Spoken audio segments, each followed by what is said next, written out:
Hello everyone, welcome to episode 82 of the Impulso Podcast by Momentum Works. As you can tell, Sabrina is not here today and is currently enjoying herself in Europe. We miss her, by the way. I hope she comes back very soon. Are you crying? No, I'm not. I'm just actually I really do miss Sabrina because she's so good at her job. So I'm being roped in here by Chang'an.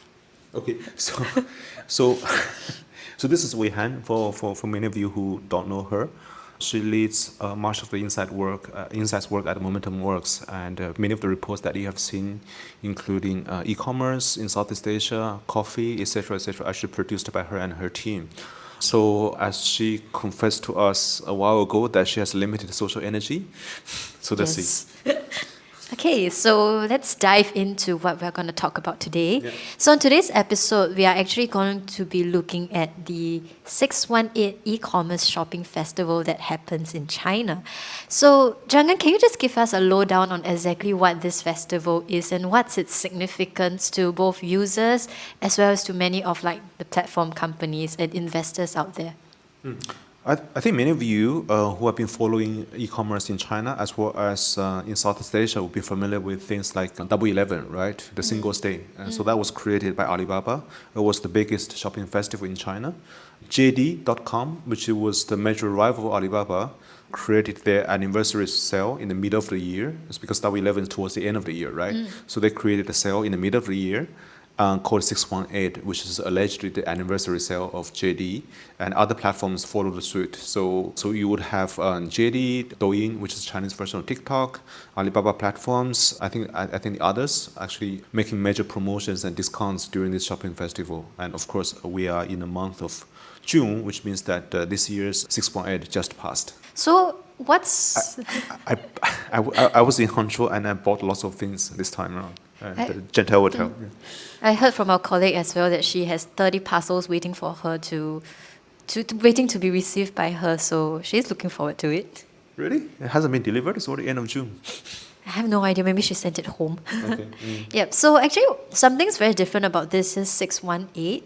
And there's this e-commerce data tracking platform called Syntun that reported data that suggests that there is actually a drop in the GMV of this year's 618. And this has been picked up by many, many news outlets out there. Yeah, we showed a few like CNBC and Financial Times, which pick up this as headline. And of course, everybody has been watching very closely on this number because this is a sign of the consumer confidence in China, which lots of people are having doubts about at the moment.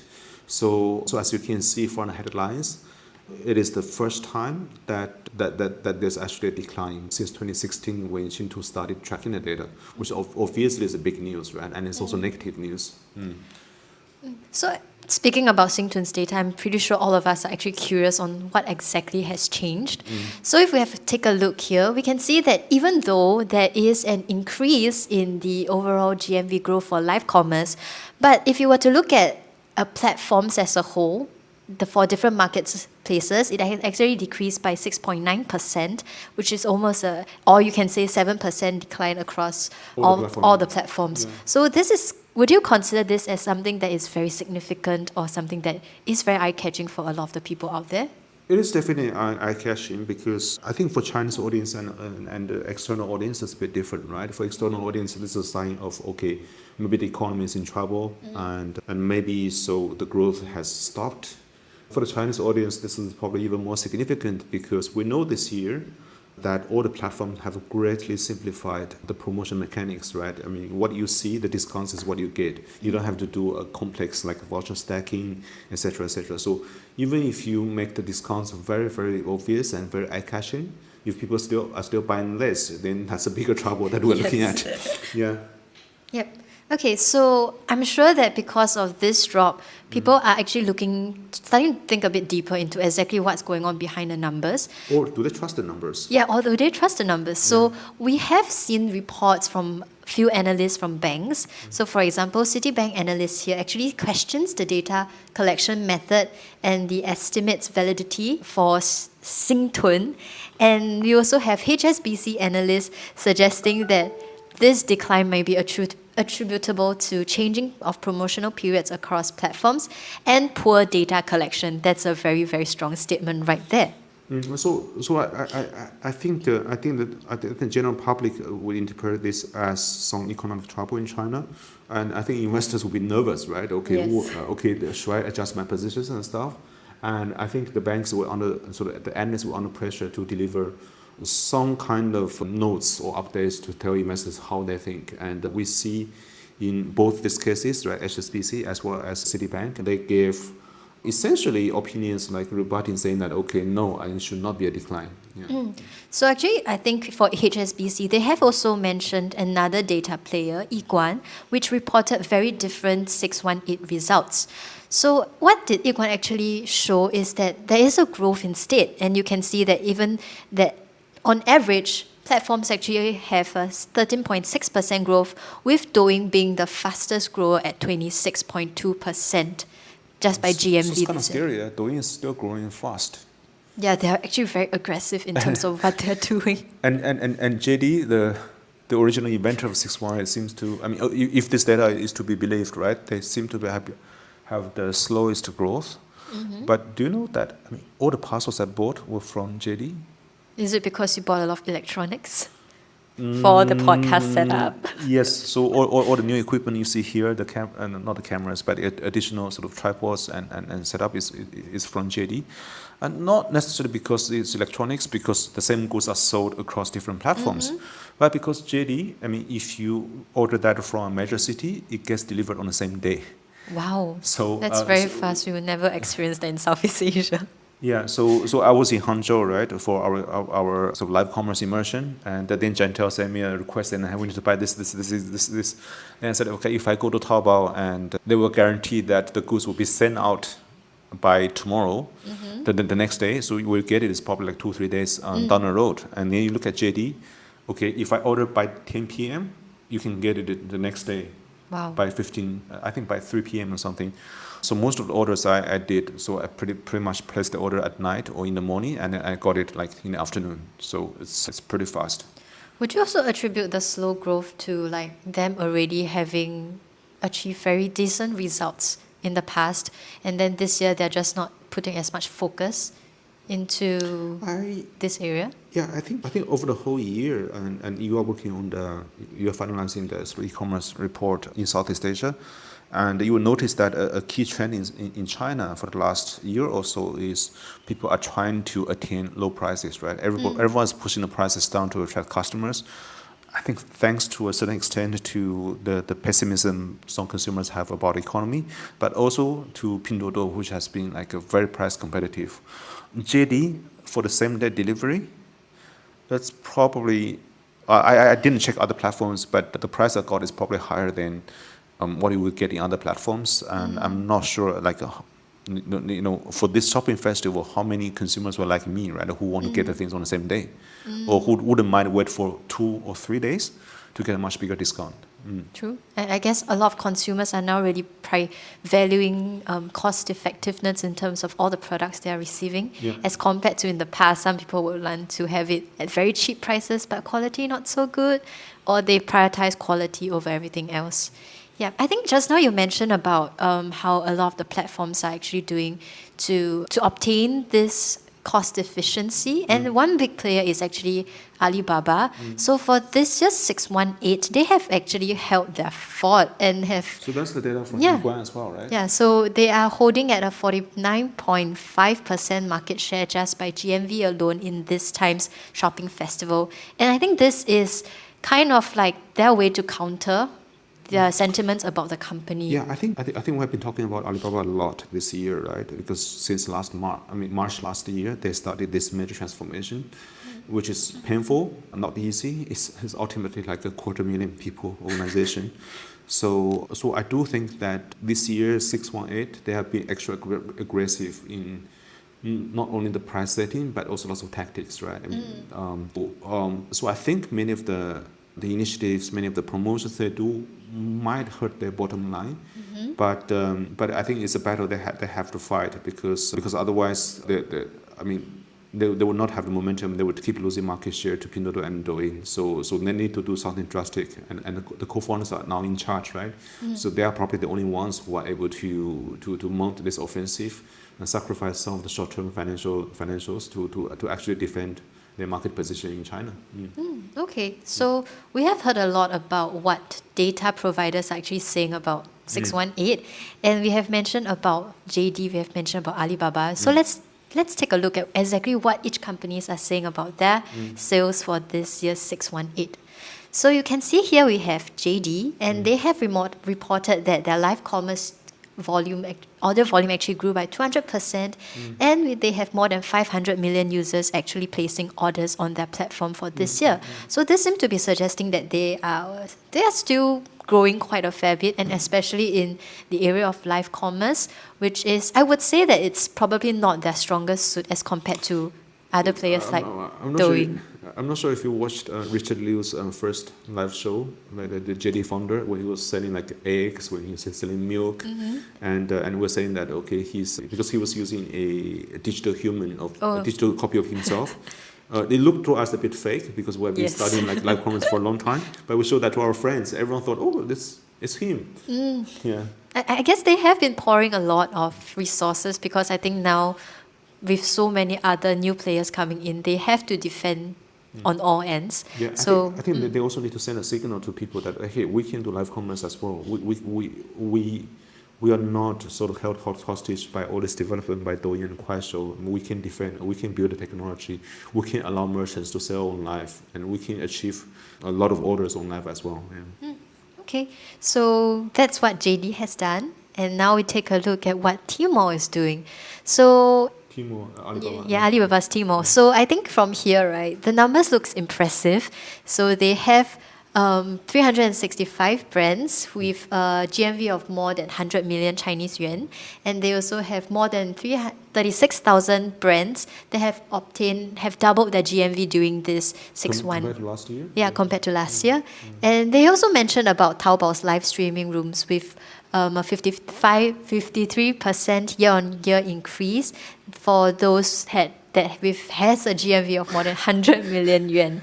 So I would say that the numbers sound impressive, but this doesn't seem to be telling me anything much. Don't you agree, Chang'an? It feels like what we are most curious about is what are the actual numbers that they are reaching for this year's.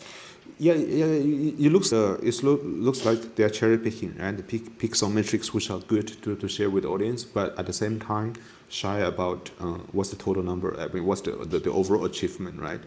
So I do think there's a reason for that, because it has been the case since 2020. I think 2021 was the first year, 2022, but was the first year that Alibaba or Taobao Tmall stopped reporting the aggregate number for Double 11. Back then, I think we actually wrote an analysis on our blog. So there's a reason behind it. So because since COVID,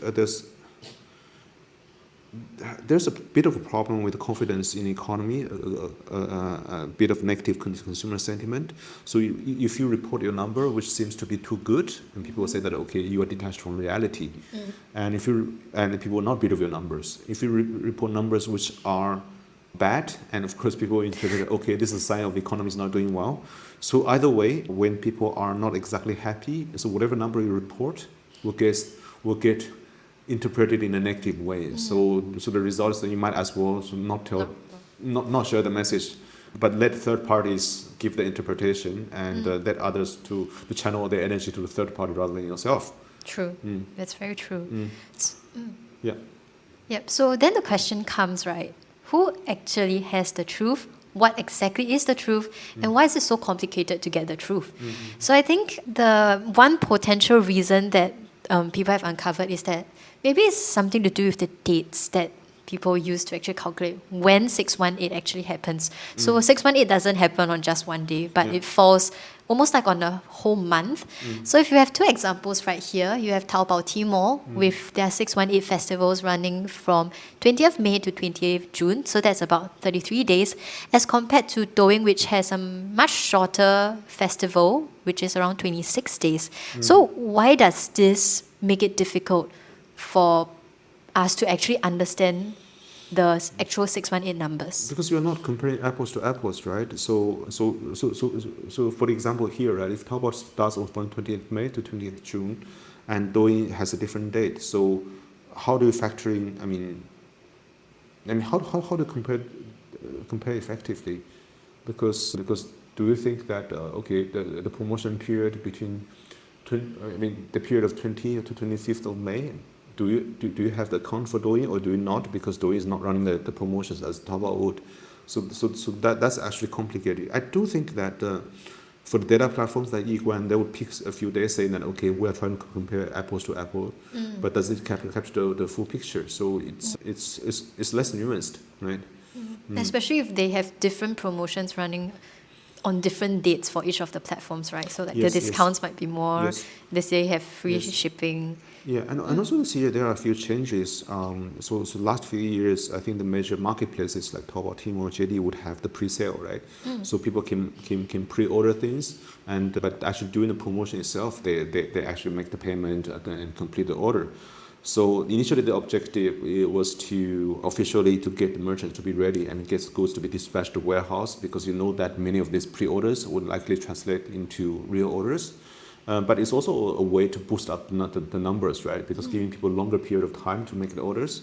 But this year, I think most platforms cancel this policy. So also makes that it's difficult to compare exactly the mechanisms this year compared to the previous years.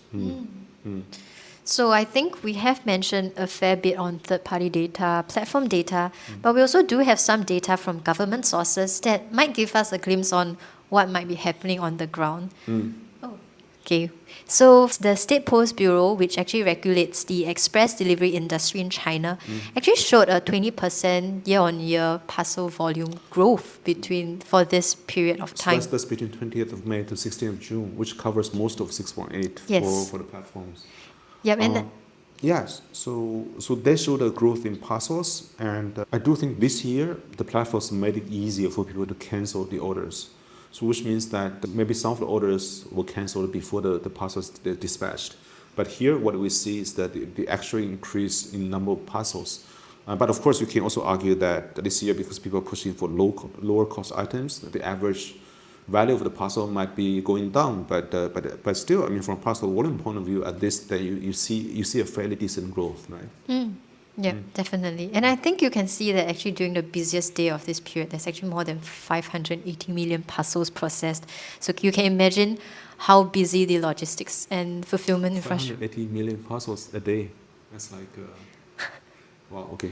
It's insane. Yeah, a big number, yeah. Yeah, it's very big. Feels like almost everyone has a parcel coming. Yes, that's almost the population of Southeast Asia. Yeah. Okay, so I think there's also another data point. But I ordered like 6 parcels that day, so. So you're contributing. Yep. So I think there's another data point from the National Bureau of Statistics, and this one actually looks at the online retail growth of from January to May this year, and you can see that there is actually 11.5% growth in terms of the physical goods, while the total online retail goods actually grew by 12.4%. So it feels like these two numbers from the government sources suggest that actually 618 has experienced a growth this year rather than a decline, which is slightly different from what Syntun actually mentioned. So it seems to support the Yiguan narrative that the 618 number actually grow. So I've been following the sort of numbers from the National Bureau of Statistics fairly regularly. They announce numbers every month, and I think the overall consumer consumption is lukewarm. But there are two areas. I think one is what you showed here, which is the online retail, which continues to grow, which means that the penetration of online versus the total retail is still growing, albeit at a smaller pace compared to what you would expect in the past. Another area which has been growing oddly is F&B. So like F&B sector is growing every month, year on year. So I don't know that. The population is definitely not growing; it's actually declining. So which means that people are probably eating out more, or people are spending more on sort of food services. Okay, so I think regardless of what the real truth behind the 618 numbers, one thing we know for sure is that competition between e-commerce players is actually still very fierce and very cutthroat. So I think we mentioned just now that Alibaba has done pretty well in securing its market share for 618.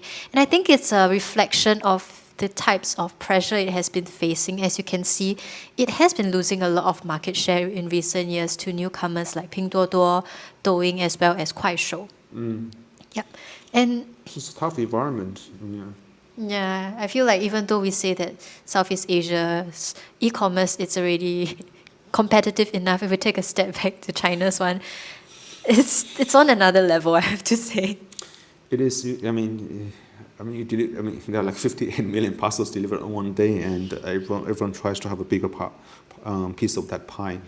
So this is what we have put into this year's e-commerce in Southeast Asia report. Because last year I think we had a sort of estimation of what was expected, right? This year we have the actual numbers to compare the market share.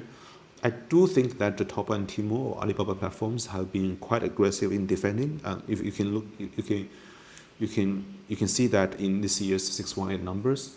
What I think would be interesting to watch is that if Taobao and Temu really want to sacrifice their bottom line and mount a very, very strong defense, how would that impact Pinduoduo or Temu specifically? Because we know that, almost like more than 2/3 of the Pinduoduo management is actually focused on Temu. So if domestically they face a bigger challenge to try to halt their growth momentum in China by Alibaba, would they have to divert some of the resources and some of the management attention back to China? So this is something interesting to watch. We don't see that yet, but it might happen if the competition heats up in China. Okay. Heats up further. So. So speaking of Temu, we are also seeing a lot of Chinese e-commerce platform players trying to venture abroad in order to, in a sense, get slightly more leverage on top of whatever they have been experiencing in China. So you can see from here, China's cross-border e-commerce import and export volumes have been increasing steadily over the years.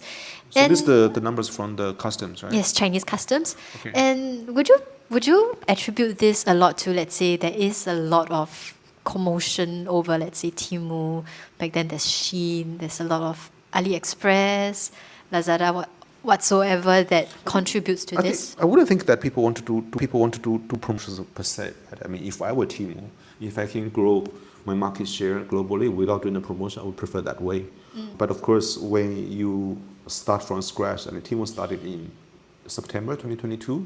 We start from scratch, nobody knows about you, and you need some aggressive tactics to make yourself to critical mass. And afterwards, you can optimize things and you can make things work. I do think there are many factors which contributed to. This is the import and export volume because the customs doesn't really break down. But we do think that the vast majority of this is probably export. Exports, yeah. Export. So there are many factors, right? High interest rate, which means that the middle class in almost all countries have reduced spending power, and the value for money becomes more important for many of them. So I did remember, like, one of the Temu managers were telling their merchants that most of their consumers in the US are people above 35 years old. People who actually have to care for their household, right? Have to plan their money and stuff. So I also think that the excessive, not excessive, but the lack of growth, lack of high growth in China, force them to start looking at markets elsewhere. I do think that if they keep sending like lots of parcels across the border directly to consumers, that's causing political problems in other countries, right? So because the ecosystem in those countries, namely the retailers, the distributors, etc., are not benefiting from this. I do think that they will probably need to sort of adjust their models a little bit. Like, so for instance, Shein has been building a supply chain in Brazil, and I think since March, Temu has been allowing sellers in the US to use the platform to sell to merchants while reducing the reliance on cross-border. So I do think that I'm not sure whether the cross-border will continue to grow, but these platforms have ambitions to be global players, and that they will continue to be aggressive one way or another.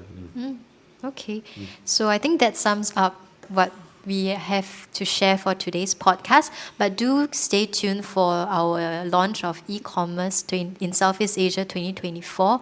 And it will come out somewhere in July, I believe. We are in the midst of preparing it. Yes, we has leading the charge. There's lots of effort, actually. Yeah. Yes. Okay. So thank you so much for tuning in to another episode of the Impulso Podcast. We hope you enjoyed today's episode.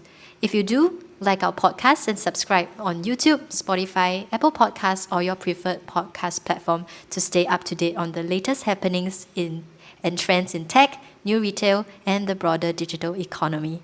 See you in the next one. Bye-bye. Bye-bye.